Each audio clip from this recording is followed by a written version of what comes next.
আমি যখন কেমিস্ট্রি ডিপার্টমেন্টে পড়তাম 40 জন ছাত্রকে নেওয়া হতো সেই সময়। তা আমরা একদিন professor H.Z. Haider inorganic chemistry বই অনেকে পড়েছেন, উনি সেই বই লিখেছেন। প্রফেসর জব্বার আমাদের চেয়ারম্যান ছিলেন, তিনি অর্গানিক কেমিস্ট্রি লিখেছেন। তো ওনার ল্যাব ক্লাসে সেকেন্ড ইয়ার স্টুডেন্ট আমরা কয়েকজন, আমি নয়, আমি বাইরে পলিটিক্স করতাম, আমি ন্যাশনাল টিমে খেলাধুলা করতাম, ডিপার্টমেন্টে পলিটিক্স করে আমার সুযোগ তখন ছিল না, করতামও না। জানি না কোন কারণে আমাদের কিছু পলিটিশিয়ান হঠাৎ করে একদিন বললো যে আমরা ক্লাসে যাব না। ঠিক আছে, ক্লাসে যাবে না। একদিন তারা স্ট্রাইক করলো, ল্যাব ক্লাসে গেল না। দ্বিতীয় দিন স্ট্রাইক করলো, ল্যাব ক্লাসে গেল না। থার্ড ডেতে মেয়েরা আবার একটু বেশি উৎসাহিত লেখাপড়া করার, এই স্ট্রাইক এগুলি তারা পছন্দ করে না, ছেলেরা একটু পছন্দ করে। মেয়েরা বললো যে না, এই স্ট্রাইক চলবে না, ক্লাস মিস হচ্ছে, আমরা যাবো। গিয়ে দেখে ল্যাবের তালা ঝুলছে। What is this? First day এলো না, সেকেন্ড ডে এলো না, নিজের স্ট্রাইক করলাম। থার্ড ডেতে দেখা গেল যে তালা ঝুলছে। তো মেয়েরা গিয়ে খায়ের স্যার পরবর্তীতে আমাদের Noakhali science and technology university VC ছিলেন, তো ওনার কাছে গিয়ে জিজ্ঞেস করলো, স্যার আমি তো ক্লাস করতে আসছি, তালা কেন? তখন বললো যে গো টু ডিপার্টমেন্টের চেয়ারের সাথে দেখা করো। স্যারের কাছে গেল, স্যার স্ট্রেট বলে দিল, we don't need any more chemistry second year, go to the court, have an injection, I am not going to take it. ওরে আল্লাহ, একই উনি আমাদের সেকেন্ড ইয়ারে ক্লাস বন্ধ করে দিলেন, কোর্টে যেতে বললেন, ক্লাস করাবেন না। মেয়েরা তো কি অবস্থা, ও মাগো কান্নাকাটি, স্যারের হাতে পায়ে ধরা।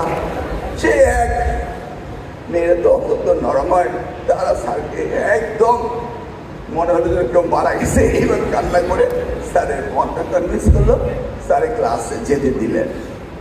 সেদিনকে যখন গেলাম, গিয়ে দেখি কেয়ারটেকার অফ দ্য ল্যাব সে একটা খাতা নিয়ে রেজিস্টার নিয়ে বসে আছে। কে কয়টা ফানেল নিচ্ছে, কি কেমিক্যাল নিচ্ছে, কি টিউব নিচ্ছে, এভরিথিং রেজিস্টারে লিখছে। সারাদিন একটা হতে ক্লাস, আমরা 6টা 7টা 8টা বেজে যায়। ক্লাস যখন শেষ হলো সবাইকে দাঁড় করিয়ে ডাকলো, স্যার আসবে। প্রত্যেকে কে কত টাকা খরচ করেছে সেই টাকাগুলো হিসাব করলেন। দেখা গেল নিয়ারলি $2000 টাকা each student spent on that day in the lab, chemicals and other equipments নিয়ে খরচ করেছে। স্যার এসে বললেন, তোমাদের কাছ থেকে যদি ধরো আমি 2000 টাকা অ্যাডভান্স নিয়ে ল্যাবে ঢুকাতাম, তোমরা একটু হরতাল করতে?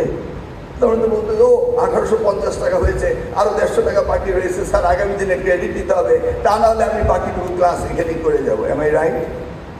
তাই তো আমি করতাম যদি আমি 20 টাকা করতাম।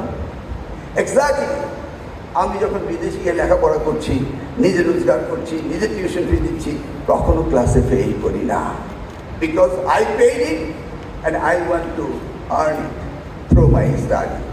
তো বাংলাদেশে আমরা গভর্নমেন্ট দিচ্ছে, স্টুডেন্টরা জানে না কত দিচ্ছে, সেই জন্য অনেকেই অবহেলা করছে।